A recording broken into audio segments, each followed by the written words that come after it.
Hey guys, Charles back here with another video for you, which is all about breaking out of the minor pentatonic boxes in a musical way, using articulation techniques, specifically slides for the most part, sliding between the patterns. So what I'm doing here, it's a nice descending pattern that kind of starts here in pattern 5. And then goes to pattern 4 and even uses a little bit of pattern 3. So all that happens here,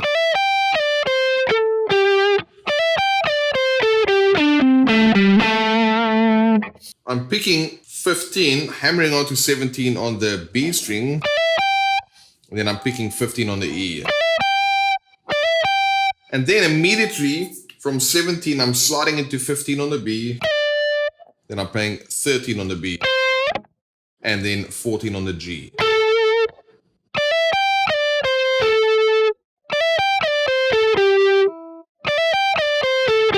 And then I'm picking 12 on the G.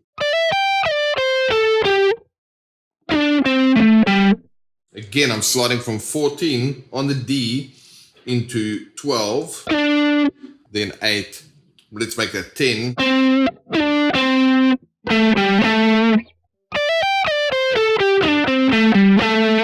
Nice and slow.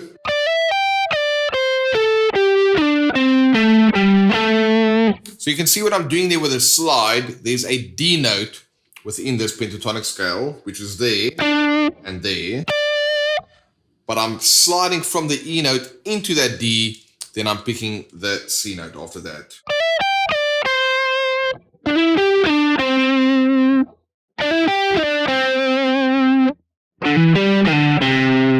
It's a very common phrase in blues guitar and even rock. So that slide from the E to the D, that is kind of my way to link these notes together. And that is why I can start my line like this. And I can even move it to a different octave. And of course, by moving it, starting on a different note, the fingering is going to change slightly. All right, so this is what I've done here with this pattern. And as you can see, this is the simple descending line, but it kind of covers 3 shapes. And that's a musical way to break out of the shapes, because I'm using the slide. It's almost like a little bit of a slippery slide in this instance, moving from shape to shape, just to give me that, how do I call it? Musical, vibey way of getting out of the shape. Because what you don't want to do is you don't want to be...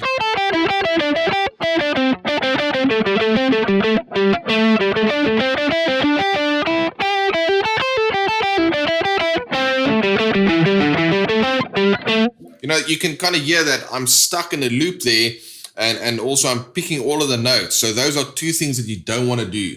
Instead, you want to play from a rhythmic perspective more in a way that someone might sing. And number 2, you want to use slides, hammer-ons, pull-offs, vibrato, slight string bending, and to add the lyrical quality to your playing, and then find a way to move between the shapes.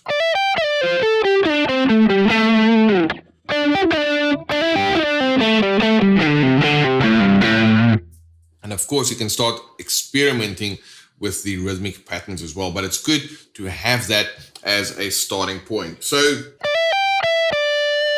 find the note that you're going to start on. In this case, it was D.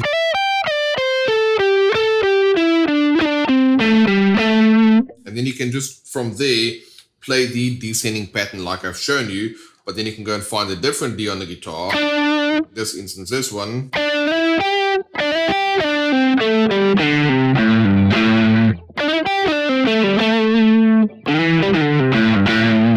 Just go and experiment, but the main thing that you want to do here is don't just look at the guitar as a bunch of like different notes and just try and go for whatever. Be aware of what the note is that you're starting on. In this instance, it was the D note going to the E, then the G. Because then you can find that exact same pattern on different places on the neck, So the melodic pattern stays the same. I'm playing it across different string groupings, and therefore your fingers are getting used to playing the same melodic pattern but using different notes. Now what most people do is they kind of a slave to the scale. They take the scale and they try and just use the scale, and let the scale kind of dictate what they're going to play. And that is really the wrong way to do it, because then the scale patterns dictate what you're going to play. And if you really want to develop your own voice and find a way to kind of, put your stamp on your guitar playing, you want to develop the ability to kind of play what you hear. And one of the best ways to do that is to let your ear dictate what you're going to play on the guitar and not the patterns. And the way that you do that is you take a melodic phrase, like I've done in this instance, and you play it across different octaves on the neck and using different shapes on the neck, because now your ear knows what the line should be, and then your fingers learn to reproduce that in different places on the guitar neck. Very helpful tip there. If you're going to go ahead and do that in your own playing, using some cool rhythmic patterns and articulation techniques like I've shown you, you're going to definitely find a way to break out of the boxes in a musical way. Again, if you don't know this already, this is part of a series where we checked out a bunch of different licks that covers this exact topic, breaking out of the minor pentatonic boxes, making use of rhythmic patterns and articulation techniques. So check out the link in the description box below, which will show you the playlist, and you can check out all the videos. And while you're at it, make sure you subscribe to the channel and hit the bell icon, because that way you'll get notifications whenever I release new videos as part of this series, as well as a range of other different topics covering blues and rock guitar. Thanks guys. This is Charles from GuitarSkills.com, and I look forward to seeing you in the next lesson. If you'd like to get more lessons like this, then you should register for a free GuitarSkills.com membership today. Simply click the link in the description box and you'll get instant access to our private members area. And don't forget to hit that thumbs up if you enjoyed this video. Comment below and let me know what else you'd like me to cover so I can give you what you need. Don't forget to subscribe to our channel, because I'm going to keep these videos coming.